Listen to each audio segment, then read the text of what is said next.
In today's world, there's a growing fascination with the power of the placebo effect. The concept that you can give someone a simple sugar pill or saline injection and they will begin to feel the effects of the actual substance or treatment is nothing short of fascinating.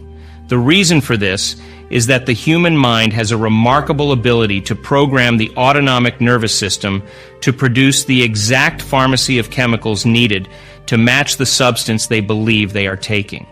Recent research in the field of epigenetics has revealed that genes are like Christmas tree lights, constantly turning on and off in response to the environment.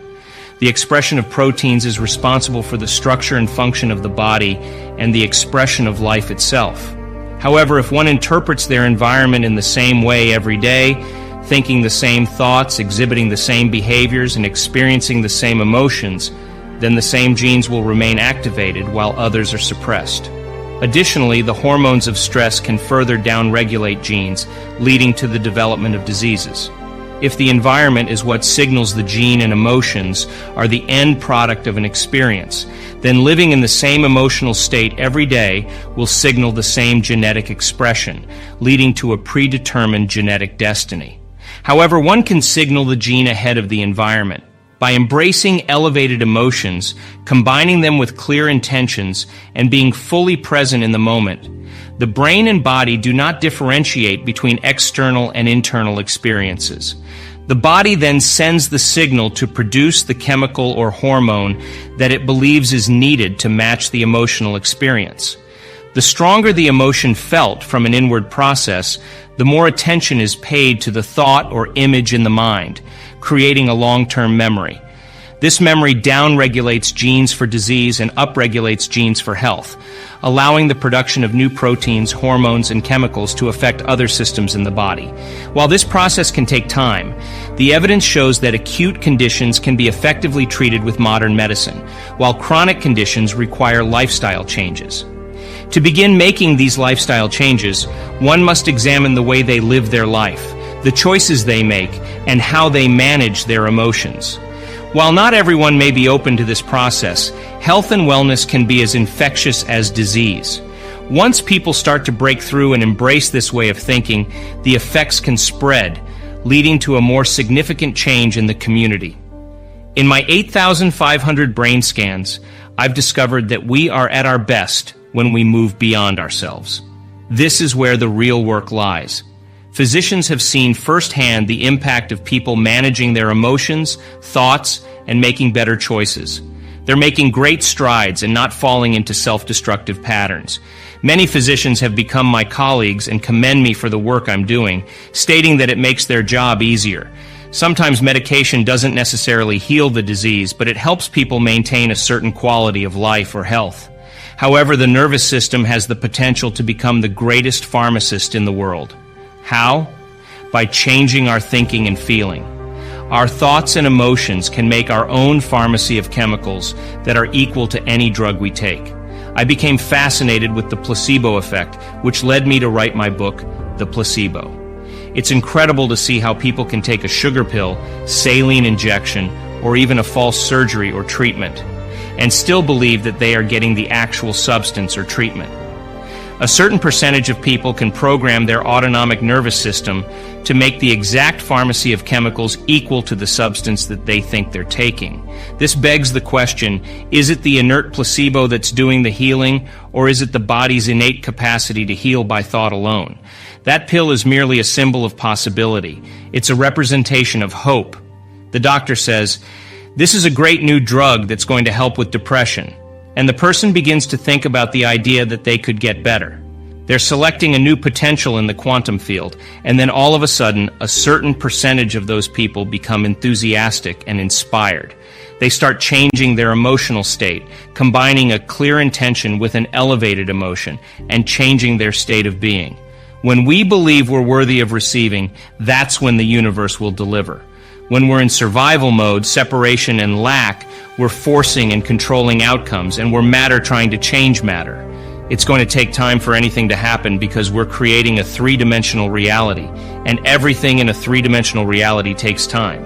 However, when we create from the heart, the coherent brain, and a coherent heart, and have that 5G Wi-Fi signal, experiences come to us. We draw events to us. So we spend a lot of time bonding with our future emotionally. Colleagues of mine have studied oxytocin levels, which increase when we're in a relationship, during the honeymoon stage, or when a female mammal bonds with her offspring. We can make our own pharmacy of chemicals just by changing our thoughts and emotions. The placebo effect proves that our body's innate capacity to heal is vast, and it's all about our state of being. When we're in the right state, the universe delivers. It's not about matter trying to change matter, but rather about creating from the heart and the coherent brain. It's about believing that we're worthy of receiving and bonding with our future emotionally. The power of the mind is limitless, and we have the ability to heal ourselves in ways that we never thought possible. We often get caught up in the day-to-day grind and forget about what truly matters to us. That's why it's essential to bond with your future and fall in love with it just like you would with someone else. When you're emotionally attached to your future, no person, circumstance, or thing can remove you from it. So, what does it mean to bond with your future? It means to have a deep emotional connection to the life you want to create for yourself. It's about having a vision of your future that inspires and motivates you to take action. When you're bonded to your future, you're more resilient, and you're better equipped to deal with challenges and setbacks that may come your way. If you fall from grace during the day, the next question you should ask yourself is what caused you to disconnect from your love for the future. Then you can rehearse in your mind how you will overcome that same circumstance in the future. By doing so, you become worthy of love. It's no longer about blaming the person or the event. It's about doing what it takes to stay in the emotion of your future. Your body is aligned emotionally to that future, so it's essential to do things that help you maintain that emotional alignment. Meditation is a great way to achieve emotional alignment, but the real challenge is staying in that emotional state even when you're not meditating. That's where the real work begins. You need to open your eyes and be present in the initiation of life. Stay in that place and know that your future is going to happen. To achieve this, you need to activate your heart and breathe deeply, so your body feels safe enough to create. Once you do this, you'll start getting some really good ideas. You'll see things you never thought you'd see, and you'll feel things you never thought you'd feel. The images and thoughts you create in your mind are powerful. They produce chemicals in your body that make you feel a certain way. By focusing on positive thoughts and images of your future, you're producing chemicals that make you feel good. You're giving your body a taste of the future before it happens, and this helps you feel more familiar with that future. A researcher from Yale University in the 1940s studied the electromagnetic fields around living organisms. He found that 100% of the time, the positive charge was always at the head, and the negative charge was always at the tail. Human beings are no different. Every thought we have produces a frequency that creates a chemical in our body. If we obsess over lack, we're producing chemicals that make us feel negative emotions. The cycle of thinking and feeling over time creates a subconscious state of being. Mental rehearsal is a tool that can be used to shape our beliefs and create new patterns of thought, behavior, and emotion. Mental rehearsal is the process of imagining and practicing a desired outcome in your mind. There are two types of mental rehearsal: internal mental imaging and external mental imaging. Internal mental imaging involves experiencing the scenario as if you are in it, while external mental imaging involves observing yourself in the scenario. Research shows that when we engage in mental rehearsal, particularly in the first person, it produces a strong biological change. In fact, a study conducted on people who had never played the piano before found that after 5 days of mental rehearsal, they grew the same amount of circuits in their brain as those who physically practiced playing the piano for 2 hours a day for 5 days. The process of mental rehearsal is simple but requires focus and repetition. The first step is to create a clear and detailed mental image of the desired outcome. The more vivid the image, the more effective the rehearsal. The next step is to mentally rehearse the scenario repeatedly, focusing on each aspect of the experience and paying attention to the emotions, thoughts, and behaviors that arise.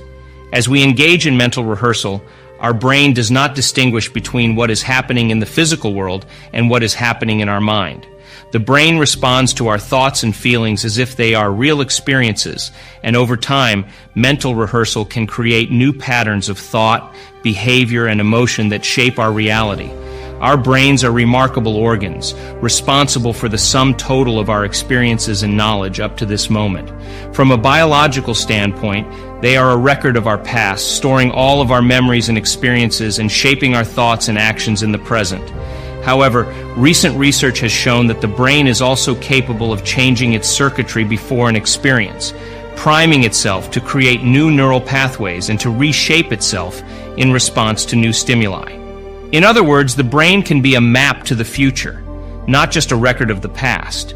This phenomenon is known as mental rehearsal, and it has been shown to have a profound impact on our ability to learn and perform new skills. For example, if you take a group of people who have never played the piano before, but who have spent the last few days mentally rehearsing playing scales and chords, they will be able to play them with surprising accuracy when they are actually sat in front of a piano. The same is true for physical exercise. If a group of men spend an hour a day mentally rehearsing doing bicep curls, adding an emotional component to the mental image, they can increase their muscle strength by 13.5% in just 2 weeks, without ever actually performing the activity. The reason for this is that mental rehearsal changes the brain to look like the experience has already occurred. The brain creates new neural pathways and rewires itself to make the imagined experience seem as real as possible. And when the brain changes, the body follows suit. In the case of the men doing bicep curls, the body looks like it has been working out for 2 weeks, even though it hasn't actually lifted a weight. This is the power of mental rehearsal and visualization. By imaging what we want to achieve, we can prime our brain and body to look like the future has already occurred. And when we push beyond the limits of what we think is possible, we step into the unknown and create new possibilities for ourselves. However, the challenge with this approach is that most people are not aware of the extent to which their behavior, beliefs, and attitudes are ingrained in their subconscious mind. Research suggests that by the time we reach 35 years old, 95% of who we are is a set of memorized behaviors, emotional reactions, beliefs, perceptions, attitudes, and habits that function like a subconscious computer program. This means that most of the time, we are acting unconsciously, without awareness of why we are doing what we are doing. To make a change, we have to cross a river from the old self to the new self. The body has become the mind, and it clings to its familiar patterns and habits. When we step into the river of change, the body sends signals back to the brain, signaling discomfort and resistance to the unfamiliar. This can make change feel difficult and uncomfortable, but it is also an opportunity to create new possibilities for ourselves. The key is to be aware of our habits and behaviors, and to consciously choose to create new patterns and habits that align with our goals and values. This requires conscious effort and a willingness to step out of our comfort zones, but the rewards can be immense.